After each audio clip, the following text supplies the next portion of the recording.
Please welcome Professor Hornfay.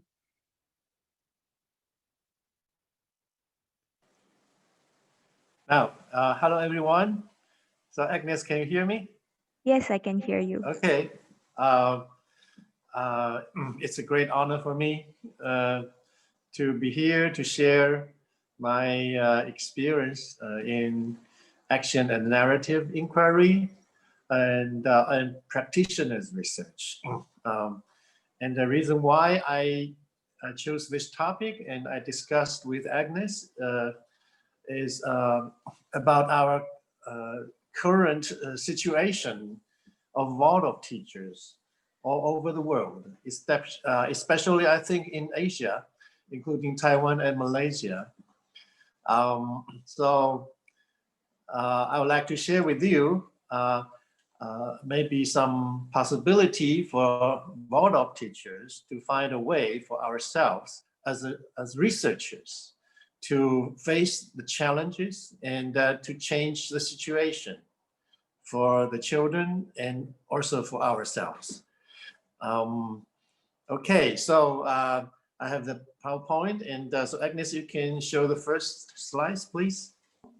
Yes, it's on the screen now. Okay, the next one. The next one. Ah. Yep.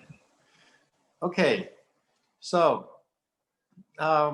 so first of all, yesterday I talked briefly with Agnes and show who's the other colleague of Agnes. Yesterday we talked with about the current situation of Waldorf teachers in Malaysia too, and the situation is quite similar to Taiwanese teachers. That we are in a quite challenging situation, and for the following reasons. The first reason is that Waldorf teachers are not ordinary people. We choose to be Waldorf teachers because we have strong faith. We have a strong passion and very high expectation of ourselves. We want to be real educators. And this is very high self-expectation. I think higher than many other teachers in mainstream schools. And this high expectation is good, of course, but when we are in a very challenging and even frustrating situation, and this high expectation of ourselves could be a source of pressure. So this is the first factor. And the second is parents' expectations. Also, Waldorf parents, they are not ordinary parents. And they send their children to Waldorf schools because they do have high expectations of the quality of education their children will receive. And so these high expectations, of course, if a reasonable degree is a good thing, but when there is a lot of anxiety or there is a big disparity between parents' expectations and reality, then it could create a lot of stress on teachers. And the third is the diverse needs among children. I think for many Taiwanese teachers I talked to, and they told me that now the younger children, like the first graders and second graders, the needs become more and more diverse. And the children bring more and more learning difficulties into the classroom year after year.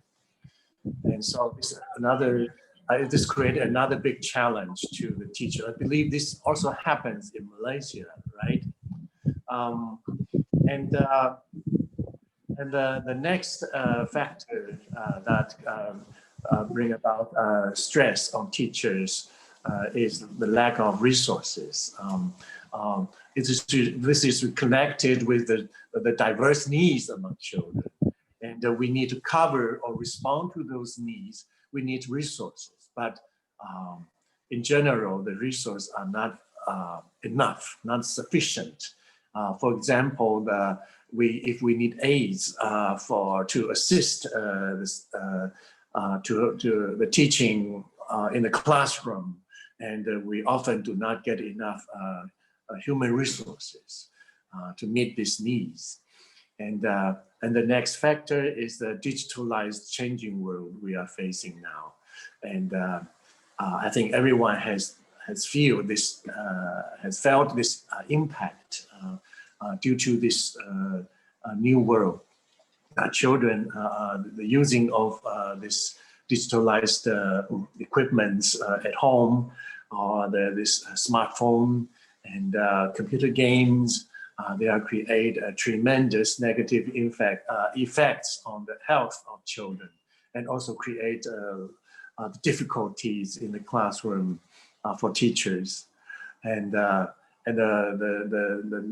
next one, not the least, is the need for creating the Waldorf tradition.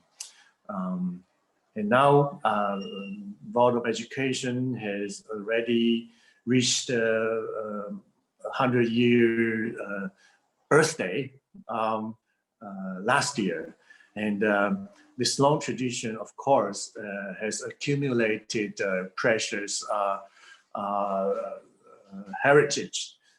But at the same time, the context has already changed a lot compared to 100 years ago. And so the tradition in some way also becomes a burden for us. And we need to try to recreate this tradition in order to meet the challenges of our times. Yeah.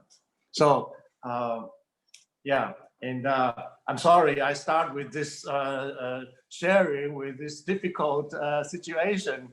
But this is a real reality. We together, we need to face and to confront, and together. And so, so we start with this situation we are aware of. And the next thing we may think about what we can do, and is there any possible path for us so we can take in order to find a solution or to make things better. Okay, so please show the next slide, please. And with such challenges, and the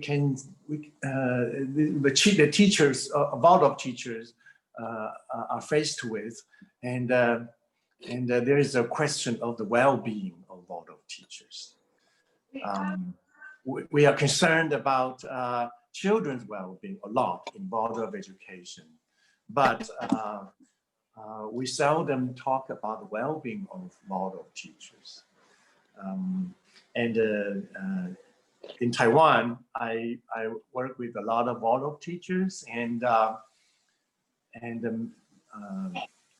oftentimes I heard stories about teachers getting ill, they getting depressed, getting even have a nervous breakdown, or have problem with the immune system, and this is concerned with well-being of Waldorf teachers. But Waldorf teachers, we are so so generous, and we are willing to sacrifice ourselves for the well-being of children. But I think it's not possible if we lose our own well-being as teachers, and because we and children, we are part of the same whole. Together, we need to have a balance, harmony in the whole. And so if the well-being of Waldorf teachers has problems, and then the well-being of children will have problems too. So So today, I think we need to think about and take actions for the well-being of Waldorf teachers. And do you guys agree? Okay. And but who is going to take care of this problem? The well-being of Waldorf teachers. Yeah. And will the schools do this, or will the government do this, or would parents do this? I feel at this stage, very few people are able to take care of the well-being of Waldorf teachers. We need to start with ourselves, with Waldorf teachers ourselves, to take care of our own well-being. Because other people, they are not aware of what the situation is for us. Only we ourselves know how we are situated in the education field. So we need to start with ourselves. We need to awaken ourselves as individuals, and then to awaken the community of Waldorf educators, and then to awaken the whole community, including parents. And then ultimately, we can change the whole system.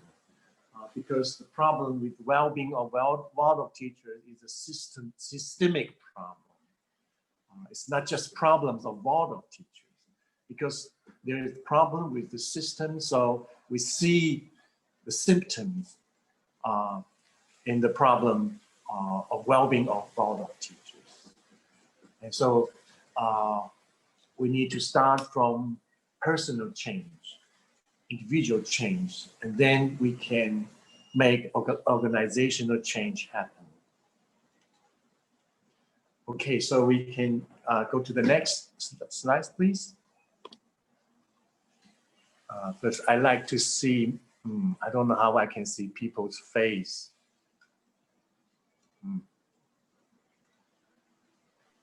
Maybe you can turn on the gallery view. Gallery view.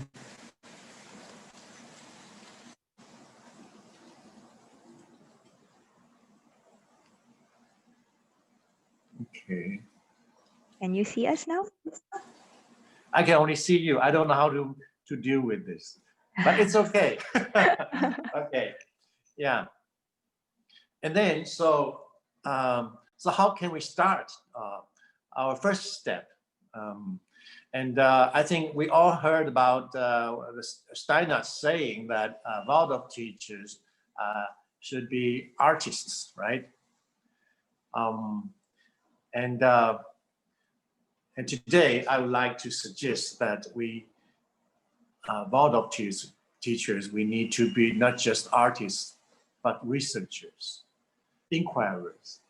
And actually, good artists are good researchers.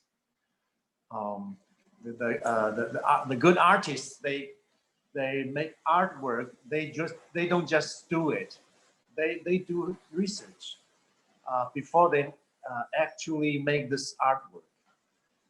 So as Waldorf teachers, we need to be able to do research but for ourselves, for our practice, for our self-growth. That's the critical thing. We don't just teach, or we don't just try to teach better. We need to develop ourselves, including not just our professional competency, but our inner hygiene for our own well-being, and to act smarter, wiser, and healthier. And so this takes ability to do inquiry for ourselves. Today I would like to share with you some concepts and methods I have been working working on with many teachers, including Waldorf teachers. So, so I hope this sharing will be useful for you. And the time is short, so this is only a beginning, or I can offer some seeds for you. So I hope this can grow if you want to practice them. Okay, so let me start with a few, I feel, very useful concepts with you, that how we can inquire into our own actions, our present action, especially when we feel we are stuck by our own actions. And we feel we are trapped and we are in conflict, or there's some tension, frustration, or repeated mistakes, and so this, in this difficult situation, and how we can do inquiry to understand our own situation and change our own actions. So let me introduce the first set of concepts. And one, so you can, when I introduce these concepts, you can try to apply them to your own practical experience to see how they can be relevant to your own situation, okay? And these are from, mainly from Donna Cherng, this famous scholar in professional development. And his most famous work is Reflective Practitioners. So these concepts are from very practical experiments and observations with professionals, and how they can improve themselves, can develop themselves, and what kind of methods they use. So the first is the ability to distinguish between espoused theory and theory in use. Okay, and the first, okay, and what does it mean for espoused theory? Espoused theory means that you believe that this is your ideal, and you also would like other people to think that's what you believe. For example, you believe to be a good teacher, you need to be able to do such and such, and you need to have such values, those kind of things. And maybe you truly believe in those things. And then they also, it is your expectations of your professional performance, espoused theory. For example, you need to accept all children. You need to respond to all the needs of the children, and these are espoused theory. But the problem is, even though you may have very noble espoused theory, oftentimes you are not able to realize them, those ideals. And when you fail to actualize your ideals, you feel frustrated, depressed, even you conclude that you are not qualified to be teachers, to be Waldorf teachers. And on the other hand, a theory in use means that this is what you really perform in your action. And this kind of theory oftentimes is not very conscious to you. And but actually, this is something you really are doing. This is the logic behind your true action, your real actions. For example, when you teach, you want to be a patient teacher. You want to be a loving teacher, but you get irritated, in fact, very easily, and then you lose your temper, and you shout to children, and you shouldn't have done this, and this is something you would not want to do, but you actually you keep doing this. Yeah. So, but how this happens, and in your action, this is what you actually are doing, and behind this action, or there is actually some kind of theory, like a subconscious theory behind your action that makes this kind of action happen. Okay, this is called theory in use. Then what that theory is actually, and this theory may be, for example, is related to some kind of fear you have inside. You're afraid of making mistakes. And when you make mistakes, you feel you are really a bad teacher. So because of this fear or this anxiety, you are afraid of how other people see you when you make mistakes. So, and this is the logic behind your action that makes what you you tend to do in a real setting, but you are not aware of it, even though it exists. So this is the theory in use. So, so I propose to you, you may think of, yeah, on one hand, you want to be an ideal teacher.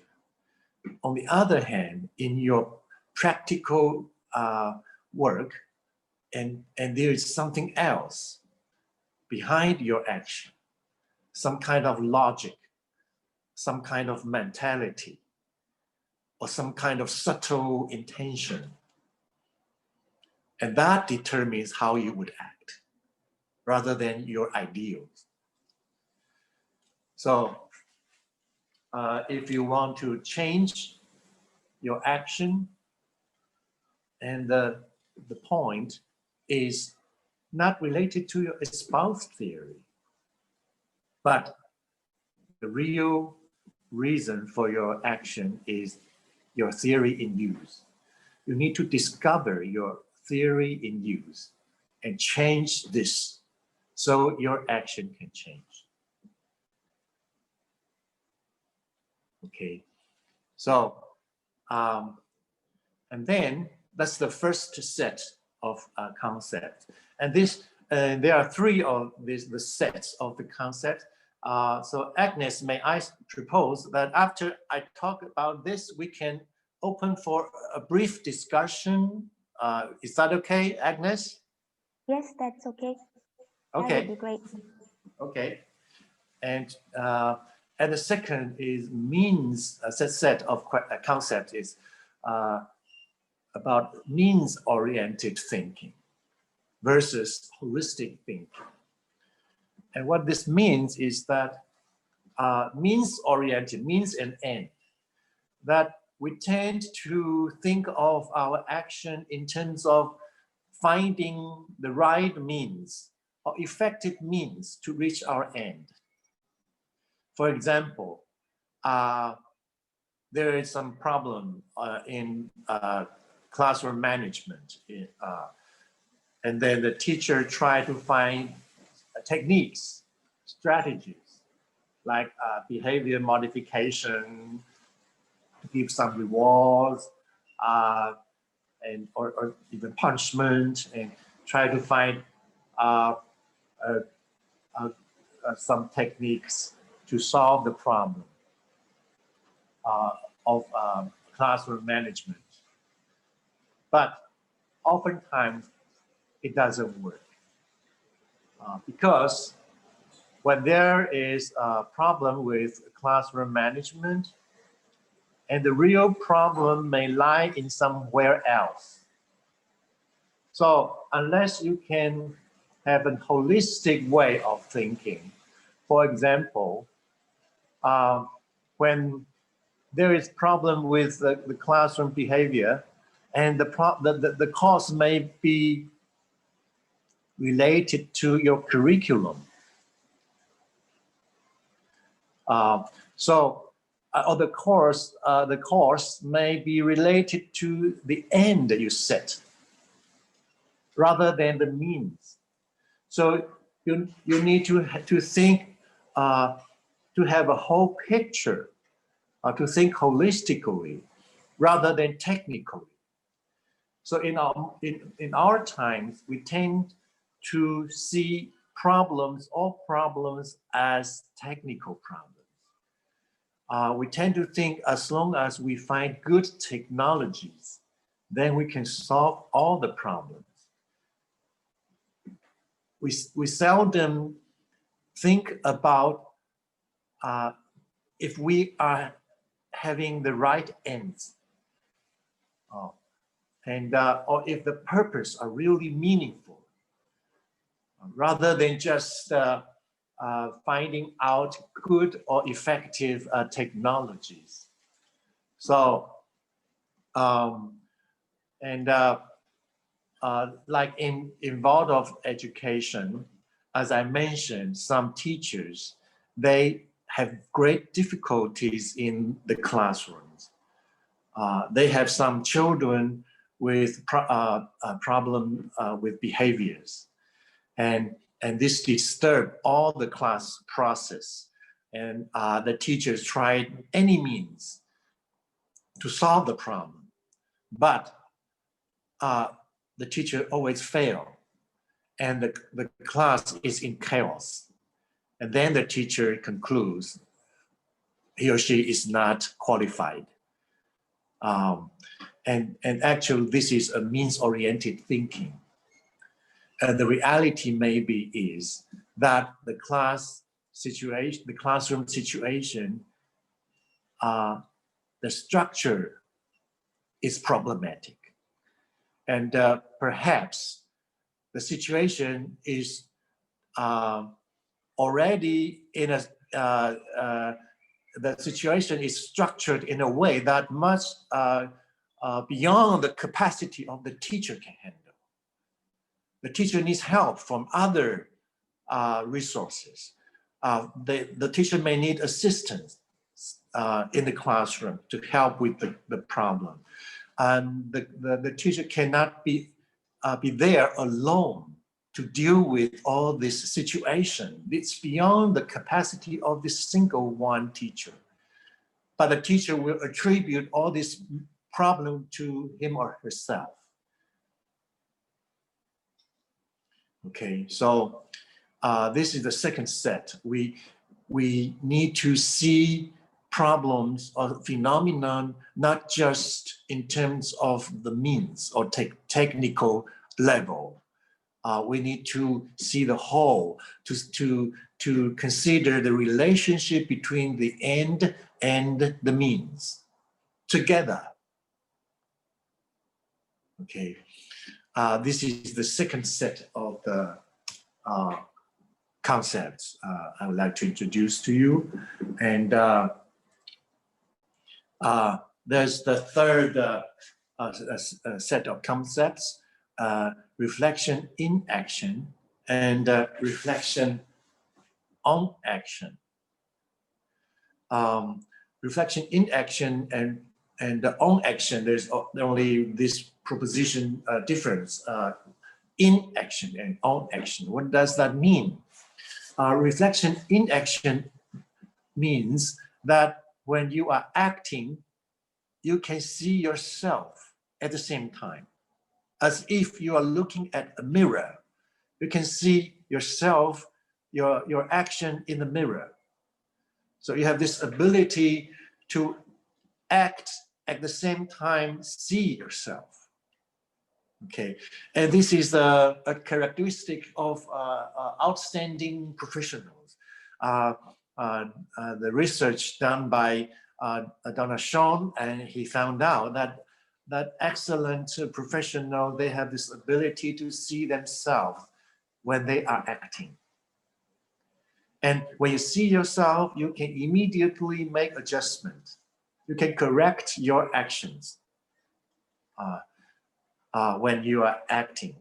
And so you can see for example, in many ways, like in performers, like dancers, they in their practice room, you can see mirrors on the walls that, and the dancers then, when they are practicing, they can see themselves in the mirrors on the wall, so when they are dancing at the same time, they see themselves dancing, and they make modifications, adjustment in their own action.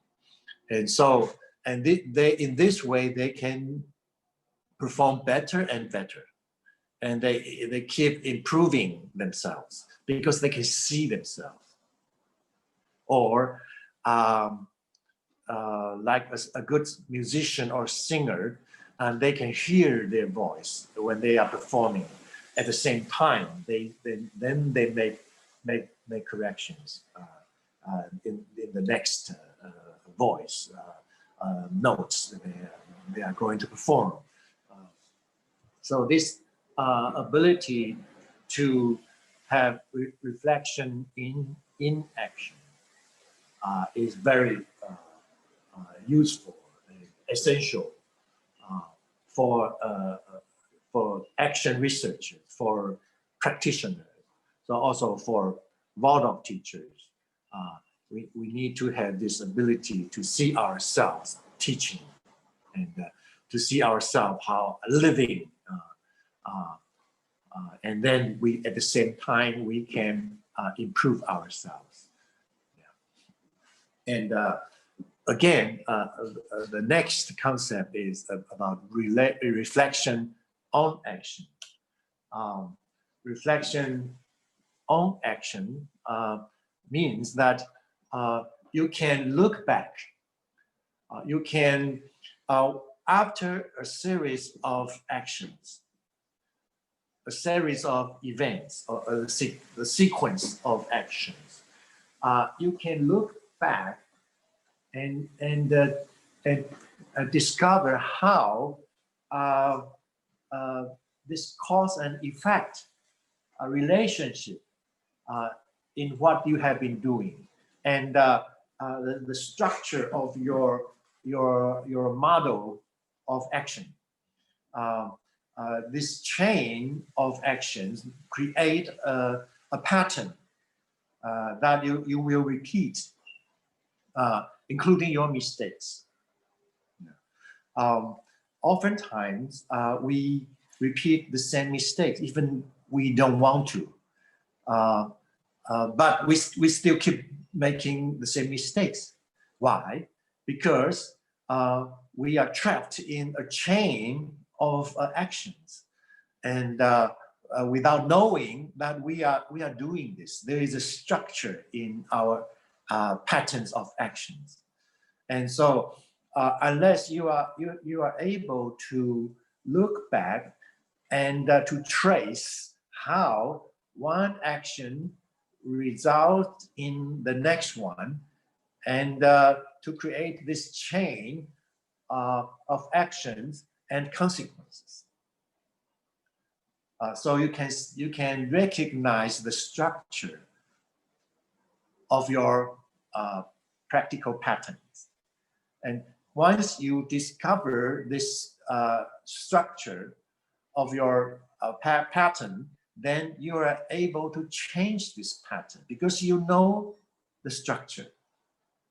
Okay, so so these are the three sets of concepts I would like to share with you first, and then I would like to hear from you, or if you want to have some discussion and I can get some feedback, or if you have any questions.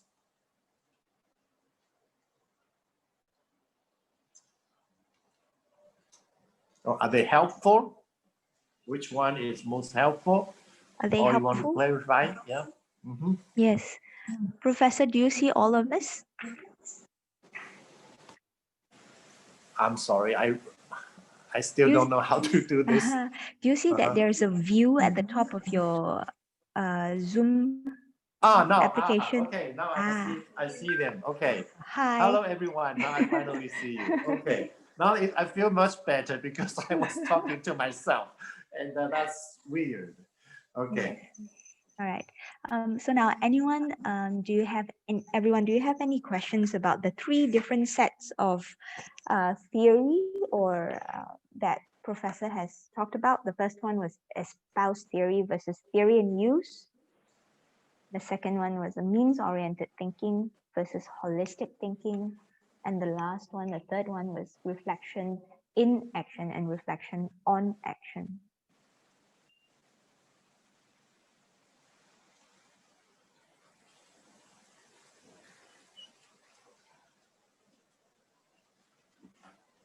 Professor, I have a question then. Okay. Because this... Sorry. True? Do you have a question? All right, I'll go ahead with mine. The reflection in action and reflection on action. This was something in the last plenary session we were talking about assessment and Waldorf teachers doing assessment. And this is one of the things that we were talking about when teachers are doing their assessment. We need to reflect during our lesson. Yeah. And after our lesson, we need to reflect on what happened during the lesson and to see, how, to have an overall teacher judgment on the child's assessment. But then in your theory here, you're asking us to look at ourselves. Is there any difference between looking at the students and looking at ourselves when we're teaching?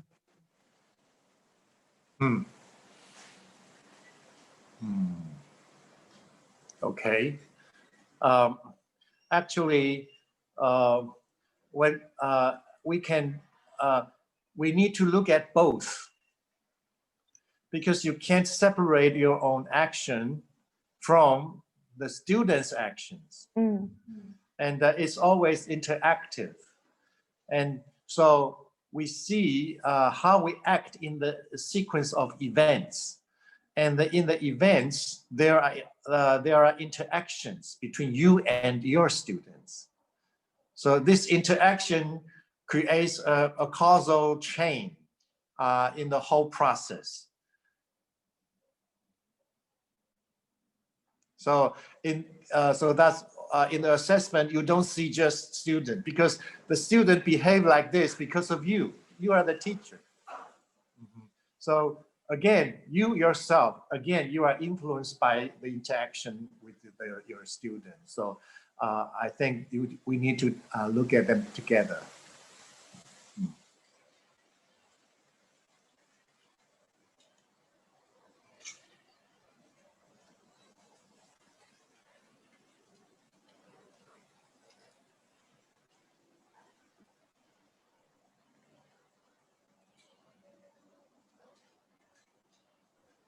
Professor, do you want to ask us any questions?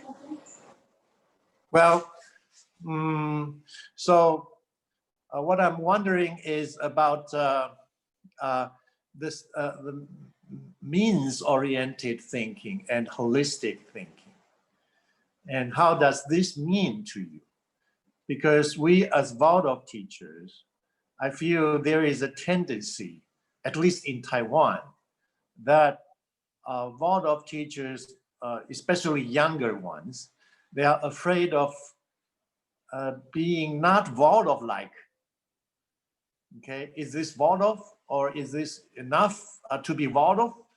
And so in this way, they are trapped into a way of thinking about how they behave so they can act like Waldorf teachers, or even how they dress, the way they speak, rather than the meanings or purpose of doing this. And do you sense the same kind of tendency? in Malaysia? Yes, Professor. I do have a Yes. question that you just mentioned that you take example like the dancer always look at the mirror to adjust herself or himself all the movements. So as I'm a really new Waldorf teacher, so I'm always thinking about what you just mentioned. We should teach in a Waldorf way. And I do observe some teacher in our school, like her teaching, her class is just like every session is just like a unique art performance. So I really want to achieve that as well. But sometimes I will feel like interrupted by myself during the class, during the lesson. Like in this period, I say something that children wasn't understanding. So I was thinking, what I am doing here, I'm questioning myself all the time. And also like sometimes some other teacher in my school, they will come to help me, like be observed in my class. But at that time, I really feel uncomfortable. I don't mean they make me uncomfortable. They make me, it is myself make me uncomfortable because I'm always being very critical to myself. So I want to ask you about the theory of mirror. How should we really do that with no judgment on ourselves, just being observed on what we have done in the class? Thank you. Yeah, that's a great question. And I will talk about this later, about how we see ourselves in a non-judgmental way. Including you, the way you see yourself, or you feel how other people see you. And so that's why I use like reflection, this term. Reflection means it's just like a mirror. The mirror doesn't say you are good or bad. The mirror just makes you see yourself as you are.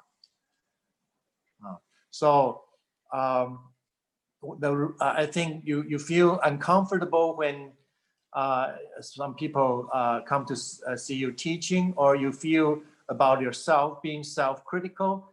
And this is something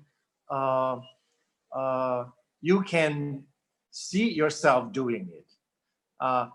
What I'm saying is that when you are critical of yourself, are you aware of you are doing that?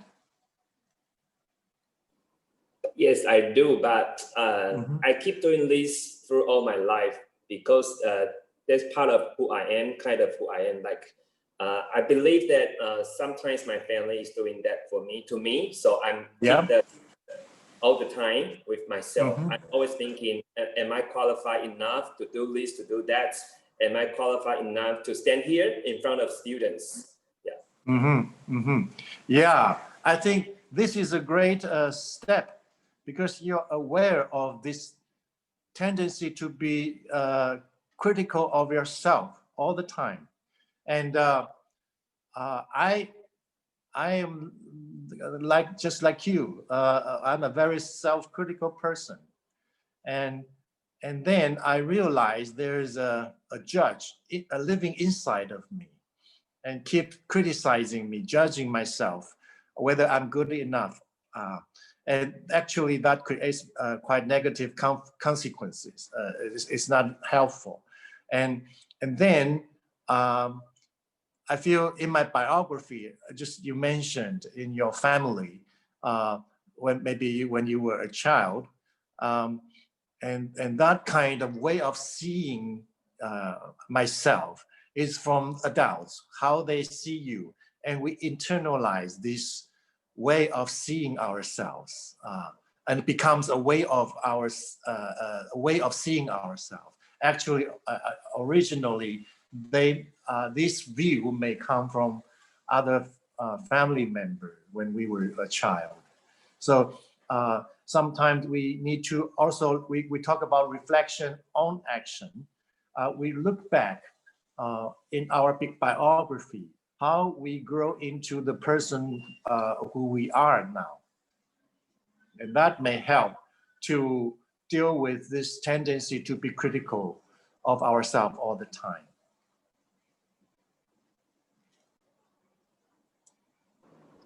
Thank you, Professor. Mm-hmm. And later we will talk about this part, relevant part again. Okay. Any other question? Professor, there is one question from the chat. Okay. There's Leong is asking, instead of reflection in action and reflection on action, could it be possible to have reflection before action? Whoa.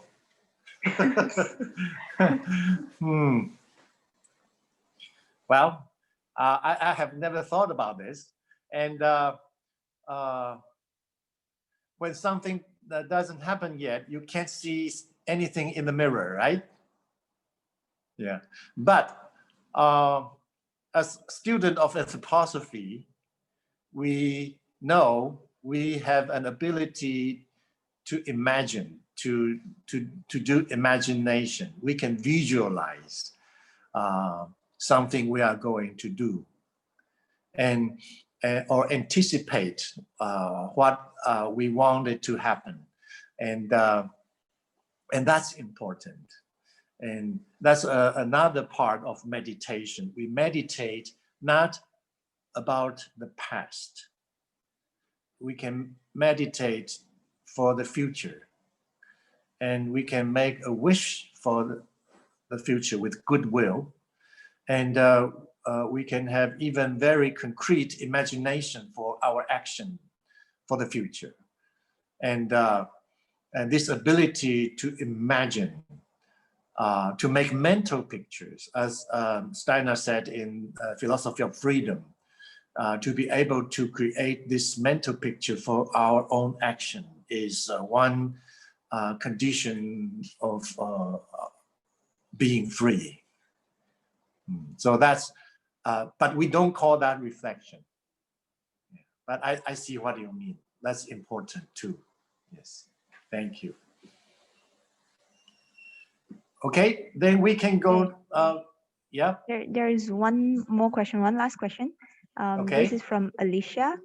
What if a parent is questioning on the teacher's class management? Even explain that it's settled between the students and the teacher? What's reflection to the teacher? I'm not 100% clear about the question. Maybe Alicia, you can elaborate more. Hi, is that because somehow the teachers may need to settle in between the students' quarrelings and some fightings. So the teachers might have her way to do the class management in between teachers and the students. But somehow some parents did do not satisfy with the teacher's way of settling, because the child was still complaining to the parents but not to the teachers. So the parents will come back to the teachers and saying that the teachers is not settled. So what should the teachers doing? Somehow it's because you know, kids may keep on saying something what will happen in the class to the parents, and I'm not sure because the conversation in between them is that twisting, or the parents is misunderstanding, and somehow the parents say that their kid is not satisfying with the settlements. But the problem is, if the kid's not telling the teachers, what should the teachers do? And I think, yeah, this is the problem. Yeah, I think I may not be the best person to respond to this question, because these are very practical, professional questions. And perhaps in our members, many people, they have been in similar situations and have some solutions to your question. Yeah, and is there anyone who can answer this better? What age are the children, Alicia? What class are you talking about? Is it class 4? Class 3. Class 3 and 4. So they're Yes. crossing the Rubicon, right? Yes. And they're coming to a new sense of themselves and their relationships with each other as classmates. And it's very normal for there to be some turbulence during this time. Yeah. We need to understand that in the context of the developmental picture of what's going on for the children, but sometimes the parents don't understand this. And when they don't understand that journey, then maybe they don't have the perspective to bring to what the child is coming home and saying and what the teacher is seeing in the classroom. And then the teacher may experience that as a personal judgment or criticism or a lack of trust, but actually there's some information that is contextual about how the children are in their journey, where they're at in their journey and what they're struggling with themselves, and how we as adults can help them to go through that journey, which maybe the parents don't quite understand. That would be my picture. That I've seen this many times for teachers of children on the Rubicon around class 3 and 4. So we could talk more about that, but maybe not today. Yeah. Okay. Okay, thank you, Adam, for your response. And I think this is a good turning point for us to go into the next step for our sharing today. Okay, so, and how we can actually doing our inquiry.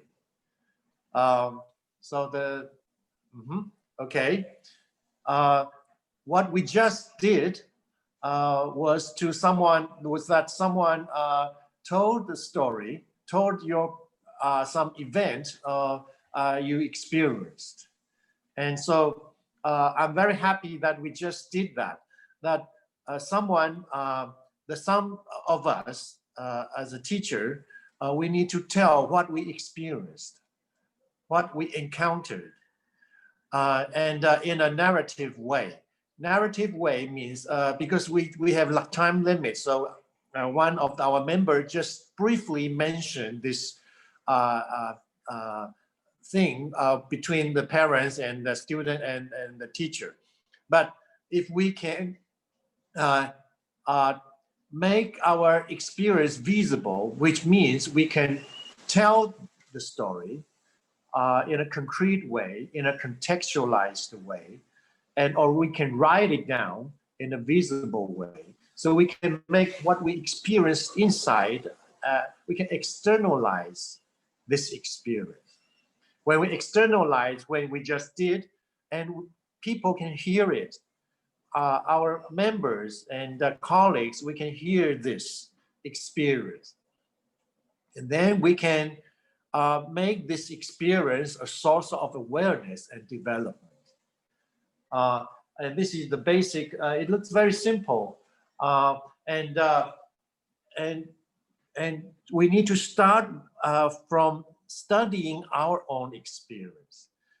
And if we can do this, then the experience would not just stay inside of us in a vague, ambiguous way. And normally we have all this experience inside, and then but we don't have method, or we don't have the opportunity to study them. So they accumulate day after day, and then it becomes mingled together, and then we becomes more and more confused. And so that's why we do action research, or we call narrative inquiry. Means that we make our experience visible and becomes a text for further inquiry. So we can study our own action. We can study our own experience. We can clarify all these things in the experience. So this is the starting point. So when you can start this inquiry, you can look clearer and clearer, and then the reality will emerge and the awareness becomes deeper and deeper and more holistic. And what follow is I'll show you an example. Is a very simple example just to show that how we can improve the perception and understanding of our own experience. So, okay, the next, please. So I show you a series of one student's drawings of a breadfruit tree. So is there a breadfruit tree in Malaysia? It's the fruit is it grows bigger and bigger and like a bread. So it's called a breadfruit tree. And then I had my students, graduate student, to draw this big tree on campus every week. Okay, so once a week. So, and this particular student, she drew this. This is the first one. Okay, I think you are all Waldorf teachers, so I think you are quite familiar with this, seeing this students' drawings, and this is done by an adult. Okay, that's the first one. And you can look at this drawing. That's obviously it's a tree, right? And that's the first picture. And this shows how at this moment how this teacher experienced this tree, how the student perceived the tree. So she drew what she saw, but actually this perception is quite limited, but it's a good beginning. You can see the trunk is quite big, and the leaves, the size are relatively smaller. Okay, the next one. Okay, and this is the second photo, a little bit different, and maybe didn't have enough time, so the leaves they kind of fewer leaves on the tree. Okay, next one. Okay, this one kind of different, somewhat, and more. You can see more detail, and on the upper right corner, the leaves. You can see some leaves. They have more details, and also the trunk, the branches. This sounds more. There are some you can see some three-dimensional, some light and darkness, and this contrast, and this drawing shows this the drawer they start to perceive this the tree. Okay, the next one. And then, and at this moment, I suggest to the student, why don't you look at just part of the tree, and you can see it, the part in more detail. Okay, so the student shows this smaller part of the leaves with a tiny fruit at the center. And the next one, please. And you can see the leaves grow, also the fruit, and not just the growing of the plant, but you can see the way of the drawing changed too.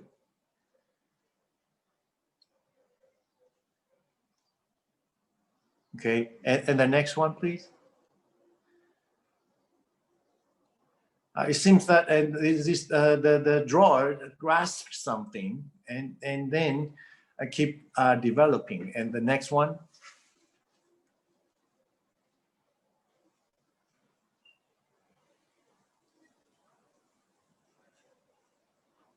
And the next one.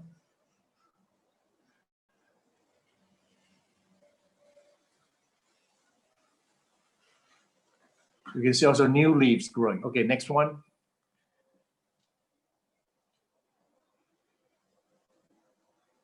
The next one.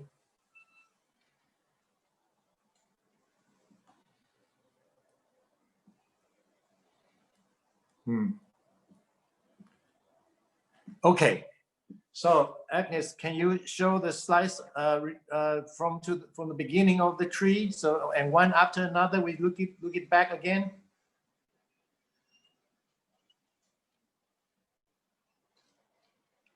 The previous one. This is, I think, yeah, this is the first one.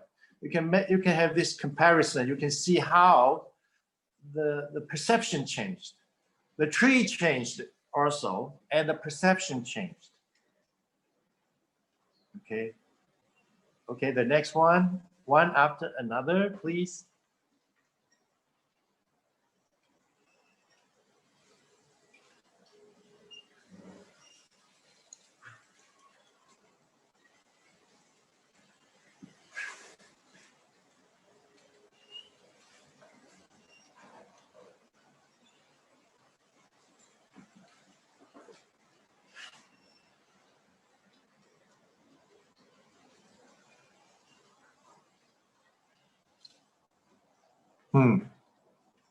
Okay, so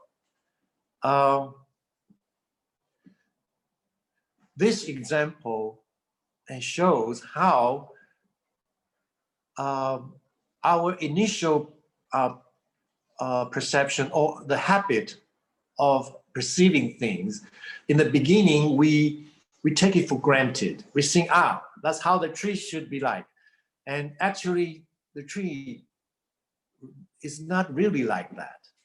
If you really start to perceive the tree as it is, and then also the tree changes, the tree grows, and there is a growing process going on.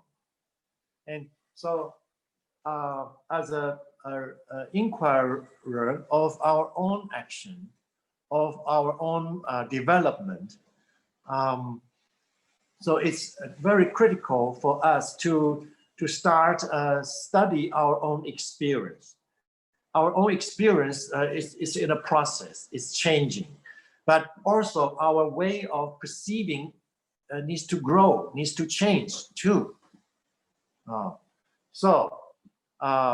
Okay, so this example just to show how we can develop our perception and to increase the level of awareness. Okay, just like the drawer of this series of drawings. Okay, and then the next is how we can help each other doing this, because those drawings, they didn't happen in isolation. Actually, this student has had this change in her drawing because it's in a group process. And each week we share with each other our drawing, and we give non-judgmental feedback to each other. So she can see how other people drew their pictures, drew the tree, and also she received feedback from other people. And this gradually and a faculty like an organ grew from her inside to be able to see the tree in a different light, and she's able to express her experience also in a more sophisticated, in a more realistic way. Okay, so this is the next thing I would like to share with you. This support group to do inquiry as a practitioner. We need an environment supporting this inquiry efforts. So this is how we can do inquiry together, to have this is somewhat like a child conference or child study. And the red star in child conference, it may be at the center, and the teachers sitting surrounding this child whose spirit is there, and we study this individuality. But now we become a college of our members together. And today, this red star is the person who is his or her turn to share his or her story or narrative. Okay, and then other member, they are just like her mirrors, and each member has his or her background or a perspective, and like a mirror at different angle, and which can reflect different reality for the person who shared the text or who shared the narrative or even the drawing. So from this feedback, it widens the horizon for the inquirer. So this is a very simple way to express how this support group for teachers' inquiry. Okay, and how we can operate this group, and there was a member asking how he felt self-critical, or he felt maybe other people sees him in a critical way, and how we deal with this. We need to have a common understanding of how to establish this support group environment. And I think a good reference is the next person-centered approach. Okay, can you show the next slide, please? This person-centered approach is by this famous psychologist Carl Rogers, and there are a lot of words here, but don't be worried. And there are three basic principles. The red in the red color, and one is acceptance, or we say unconditional positive regard. That in this group, we see each other with total acceptance, especially for the person who is sharing his or her story. We treat this person with unconditional positive regard. Okay, and the second is a therapist congruence or genuineness, but we are not therapists. In this context, we are colleagues, we are co-inquirers, and we also shows this congruence, this authenticity to our colleagues. Okay, we are not playing a role. We are present as an authentic person to our colleagues. And the third is empathetic understanding. Okay, which is the ability to feel with our colleagues. Okay, as opposed to feeling for our colleagues. Okay, and these three principles, and I think now maybe they look like abstract concepts for you, but in reality, we can practice these three principles all our life. How we can treat other persons, especially our colleagues, with unconditional positive regard, not just our students. And also we can be present as an authentic person. the consistent person. And as an honest colleague, but non-judgmental. And also this empathetic understanding. And feeling how my colleagues feel, thinking how my colleagues think. And so to create this environment for inquiry, and we Waldorf teachers, what I suggest is that we have this common understanding. We need to follow these principles together to establish this environment. Okay, and so this is for you to as a reference, and then to be more systematic way to present this inquiry process. Please show the next slide. Okay, and I hope this is big enough. Okay, you can see that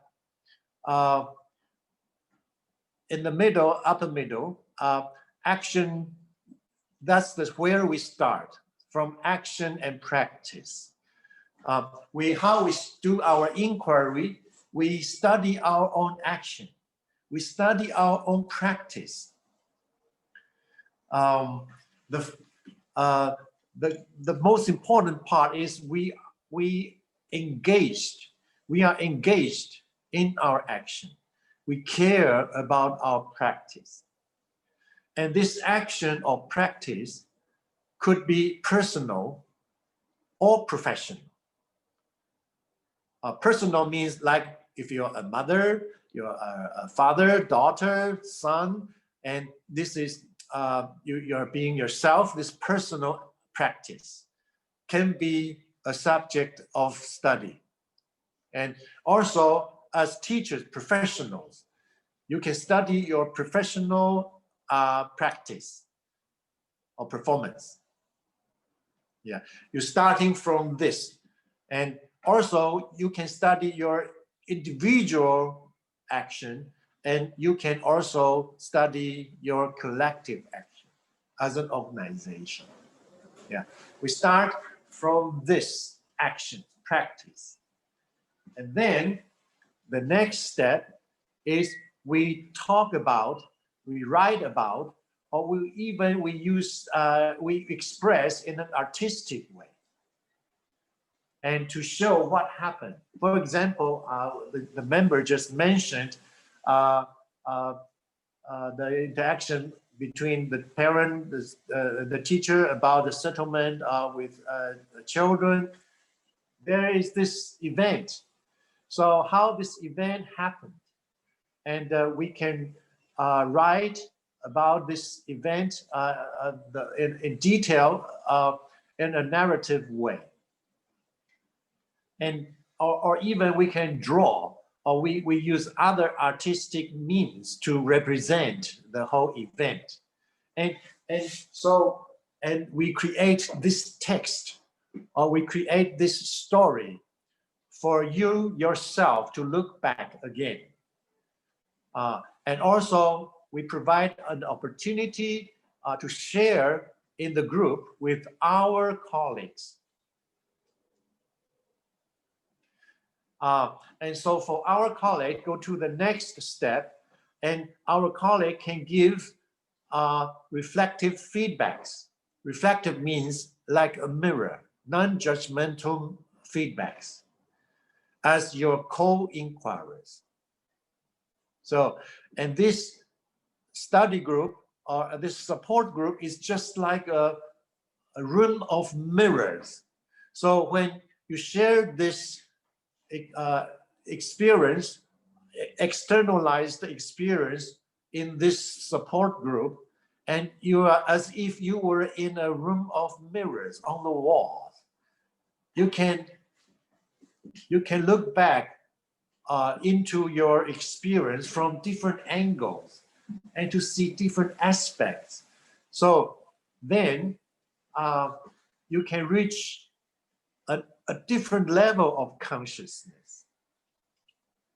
And this different level of consciousness, which is the next step from hermeneutics.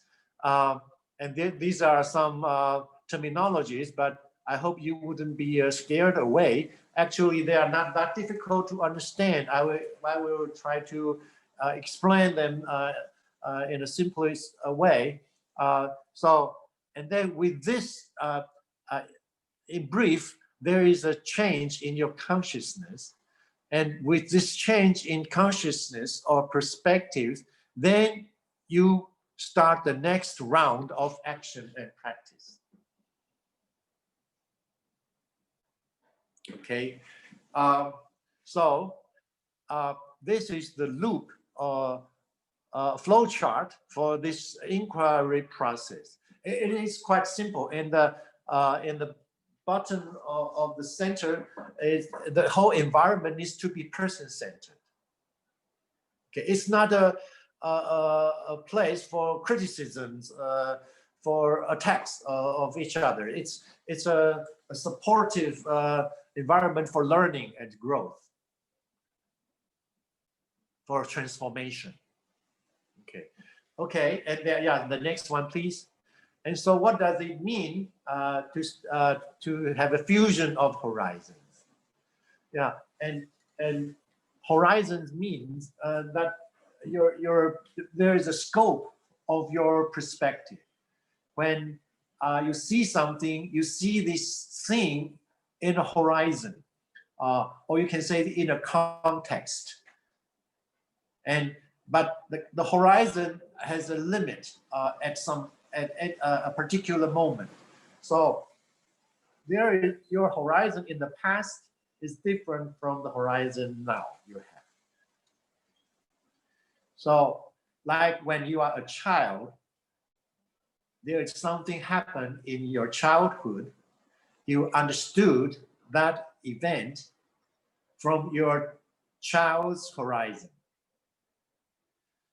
And of course, a child is still very little, and you can see not much in the context.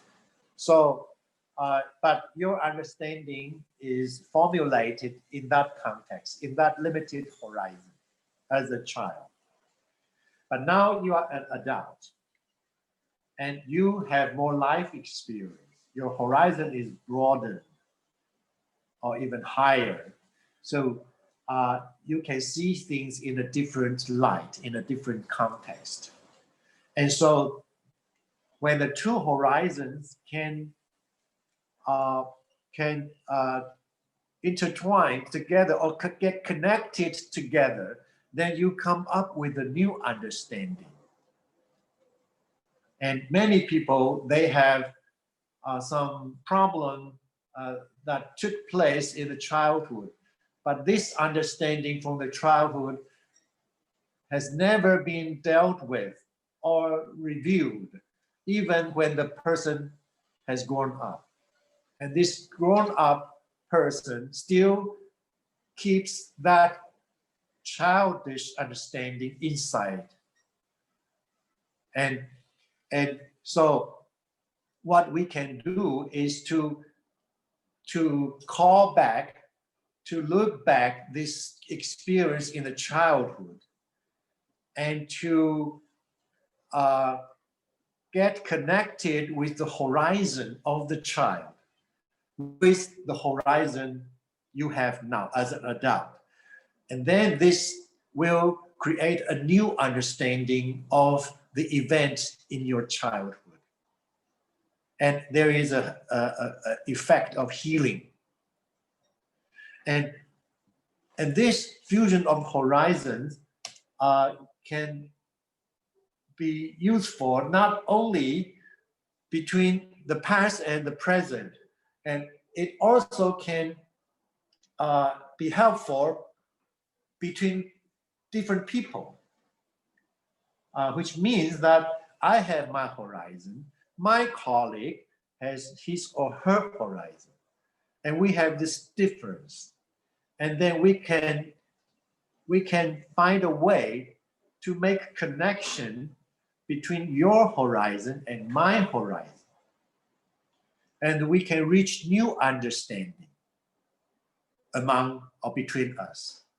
So this can happen also in this support group. And this support group becomes a place for transformation, not just individual transformation. It also can result in collective transformation. So, and so I would recommend that as a school, the whole faculty can also develop this kind of environment to provide opportunities of fusion of horizons among the teachers and to make the whole school better. Okay, the next one, please. A hermeneutical circle, which means that when we want to understand the whole, we need to build this understanding by reference to the individual parts. And vice versa, when we want to understand each individual part, we need to do this by reference to the whole. This is very simple. But when you really do this, this can make a big difference. Because when we see one single event, we don't see the whole. And when, for example,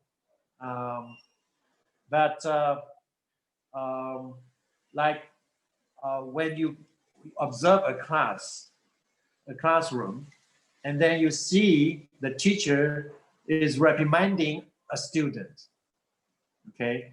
And when this is the first time you visit the class, you may think, the teacher is not good, you know, you shouldn't treat a child that way.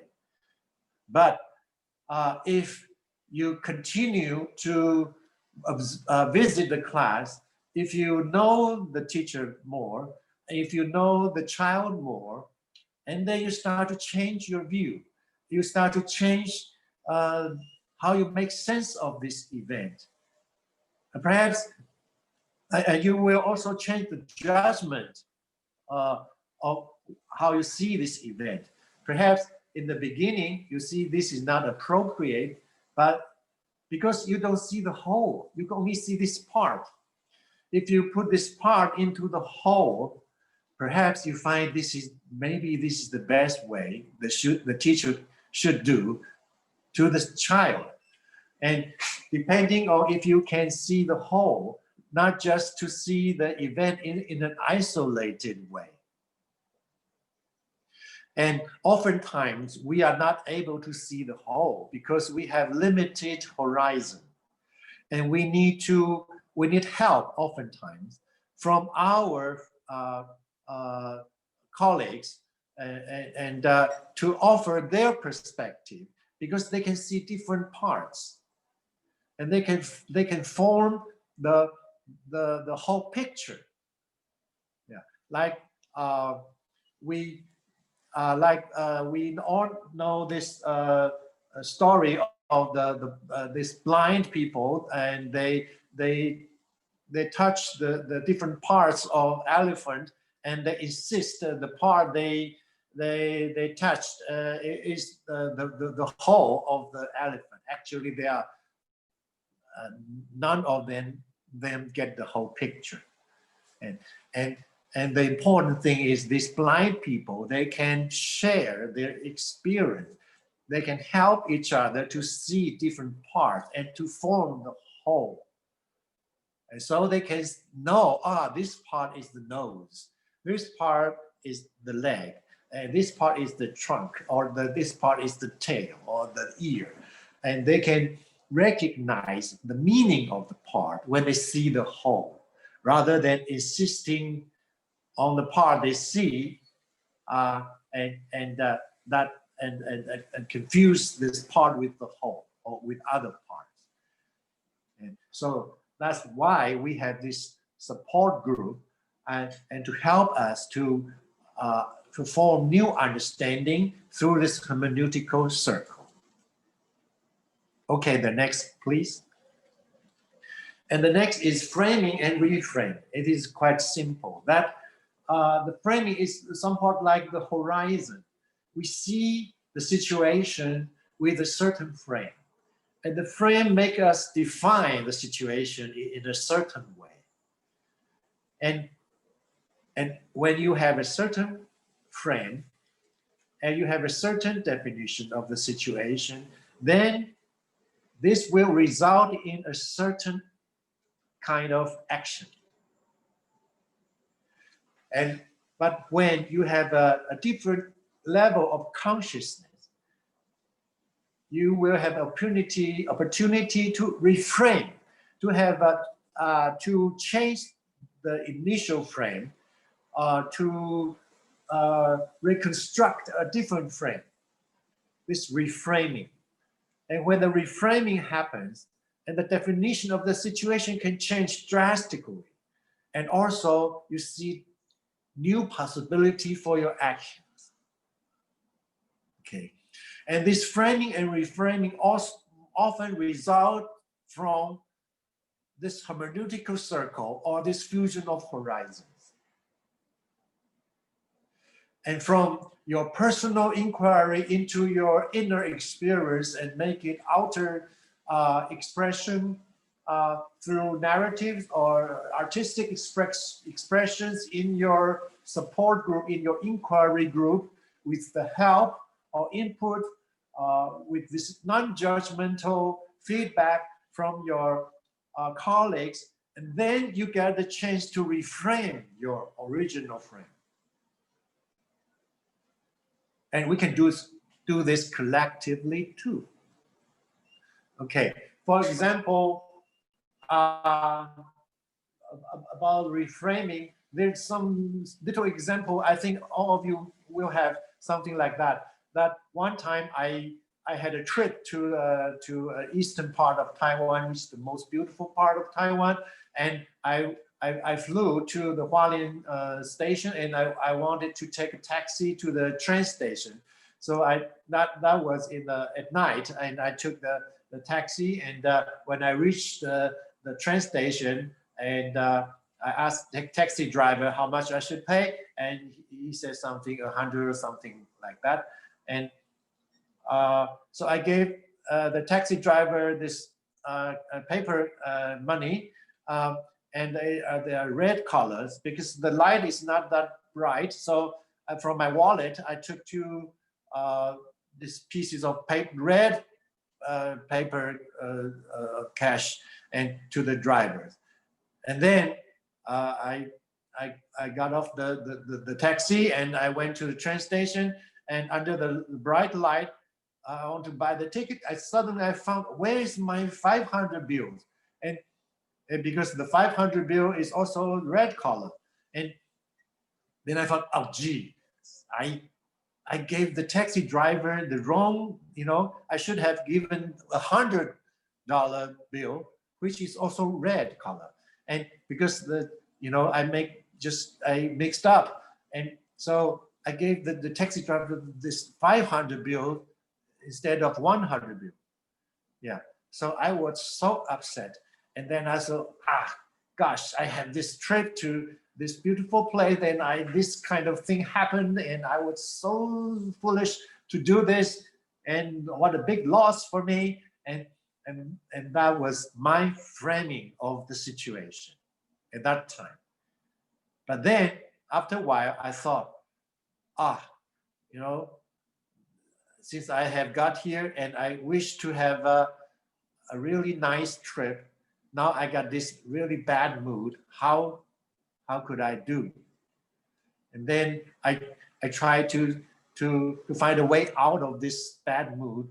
Then I start to think, then how the taxi driver felt now?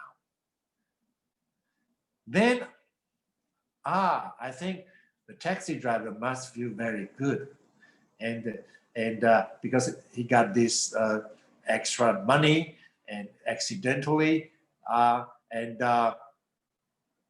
then you must have a good evening. And when I thought about this, I said, okay, at least, yeah, I made someone else happy. Okay, okay, at least with this reframing, this is just a tiny little example. With this reframing, I changed the definition of the situation, and also my mood changed, my behavior changed.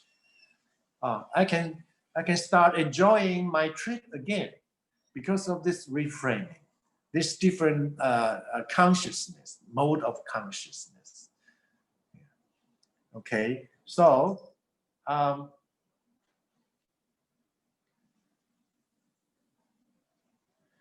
okay, I think I just let's go to the next. Next, I will skip this one and the next one because our time is going. Okay, the last thing because we are all Waldorf teachers, I think today what I want to share is that as teachers, we need to be inquirers. We need to study our own experience as teachers or as an individual. Also, we can study our experience as a group to improve our situation or to develop ourselves, and to have this support group or inquiry group or narrative group, whatever you want to call it. And from an anthroposophic point of view, and it is, I think this is also very famous in our Waldorf circle. And this is from Rudolf Steiner in 1919 for this first group of Waldorf teachers. And about this, I think this also applies to our support group for inquirers. So I like to just repeat this here to share with you that for this study group, we can still feel that behind each of us stands our angel. And the angel wishes to give strength. And circling above all of us, carrying the fruit of our work and our experiences from one to another, is a ring of archangels. From their circling and carrying, the archangels form a vessel of courage. From the heights, the good spirit of the time, who is one of the archive, allows a drop of light to fall into the vessel. In this manner, the archive gives a drop of light. So, I think this is something, the essence of this inquiry group itself. Okay, and so last thing, the last piece, please. So our goals and is to seek a higher level of self-awareness and self-acceptance as a lot of teachers, and to develop newborn faculties and the inner space for self-transformation and self-liberation.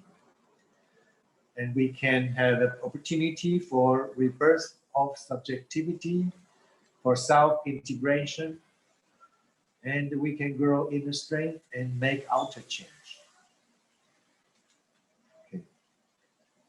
Okay, so that's about it. And thanks for listening. And we have some more minutes. If anyone wants to ask questions or any feedback, I hope this is clear enough. I'd like to share with you, there is a inquiry path for us. This is one of them that you may want to choose.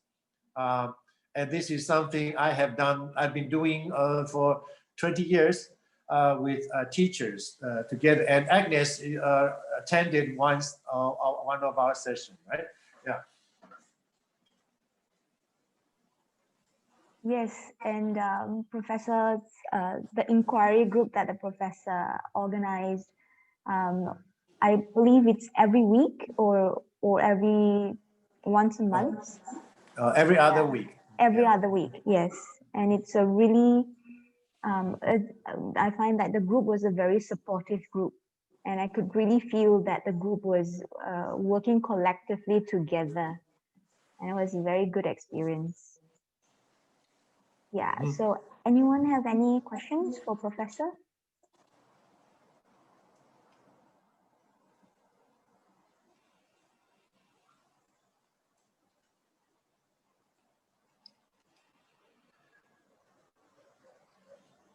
You may also ask the question in Chinese. Sorry, Adam?